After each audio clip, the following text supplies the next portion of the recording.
আছে, কোরআনের মধ্যে কোনো সন্দেহ আসেনি। কোরআন এমন একটি কোরআন, এটা এমন একটি বই। আচ্ছা ভাই, কোন জাতিকে তার সঠিক চরিত্রবান বানাতে হলে, একজন ভালো মানুষ বানাতে হলে, ওই তার জন্য গাইডলাইন হিসাবে একটা ভালো বইয়ের দরকার আছে না নাই? কি বলেন? একটা ভালো বইয়ের দরকার আছে না? একটা ভালো বই। আমরা এমন একটি বইয়ের বাগানে বসছি যেই বইটার মধ্যে কোনো সন্দেহ নাই।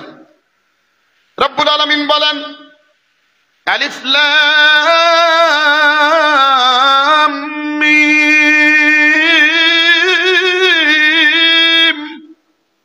আল্লাহু আকবার বলেন।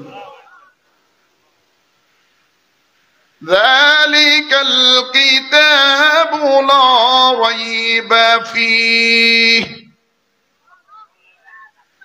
এটি এমন একটি কিতাব যেই কিতাবের মধ্যে কি নাই? কোনো সন্দেহ, কোন সন্দেহের কোন অবকাশও কি নাই। এমন একটি কিতাবের বাগানে আমরা বসছি, ঠিক কিনা বলেন? আমরা অল্প সময়ে মাহফিলে থাকতে পারবো ইনশাআল্লাহ। আরে ভাই, আমাদের হায়াতে তো অল্প, ঠিক কিনা? আমাদের সময়টা কি খুব কম। গনে গনে আমাদের দিনগুলো অতিবাহিত হচ্ছে, ঠিক কিনা বলেন? আজ থেকে 4 দিন হলো মাত্র আমাদের থেকে 2024 সাল বিদায় নিয়েছে, ঠিক কিনা? অনেকে এই বিষয়টা নিয়ে আনন্দ করেছে, করছে কি করছে না? কিন্তু আমি বলি, বোকা, আফসোস, তোমার জীবন থেকে, তোমার দেওয়া নির্দিষ্ট হায়াত থেকে তোমার এই গুরুত্বপূর্ণ সময়গুলো তোমার জীবন থেকে ঝরে গিয়েছে। এই জন্য তুমি অনুশোচনায় বিগত দিনের অপরাধগুলি স্মরণ করে আল্লাহর কাছে বেশি বেশি করে তাওবা করার দরকার ছিল কি ছিল না?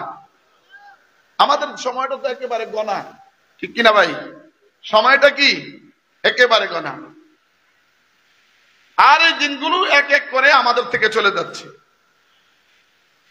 তোমার গনা দিন ফু রাইয়া যাবে, গনা দিন ফু রাইয়া যাবে, যৌবনে লাগে বেবাটি।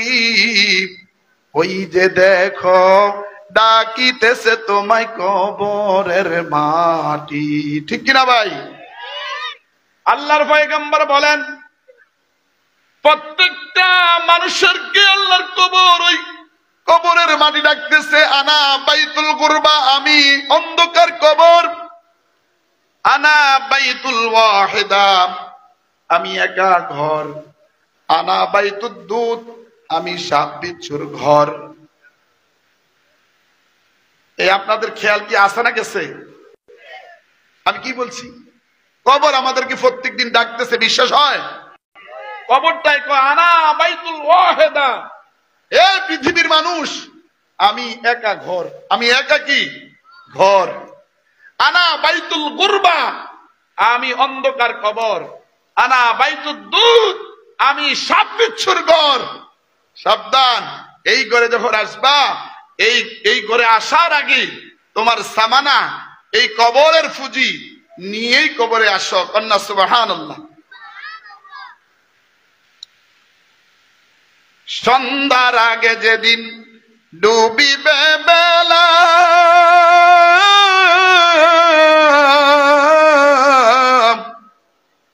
এক পলকে ভেঙ্গে যাবে তোমার রঙেরই মেলা, ঠিক কিনা ভাই?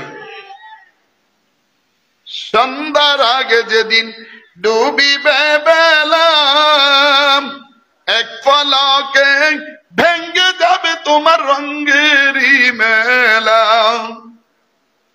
তুমি কার দিবা জোরে দমক, কার দিবা জোরে দমক, কার মাথায় ভাঙবে লাঠি।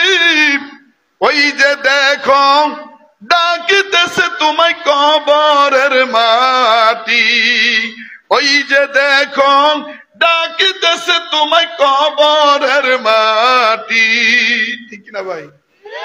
সময় অল্প, আমাদের এইখান থেকে এক এক করে আমাদের জীবন থেকে আমাদের এই গুরুত্বপূর্ণ সময়গুলি চলে যাচ্ছে। এই জন্য আল্লাহ তাআলা কুরআনুল কারীমে সূরাতুল আসরে বলেন, ওয়াল আসরি ইন্নাল ইনসানা লাফি খুসর। আল্লাহ এই সময়ের গুরুত্বটাকে বোঝাবার জন্য আল্লাহ যে কসম খাইলেন, সময়ের কসম, কালের কসম, হে দুনিয়ার মানুষ, তো সব পৃথিবীর গোটা জগতের মানুষগুলি ক্ষতির মধ্যে ডুবে আছে।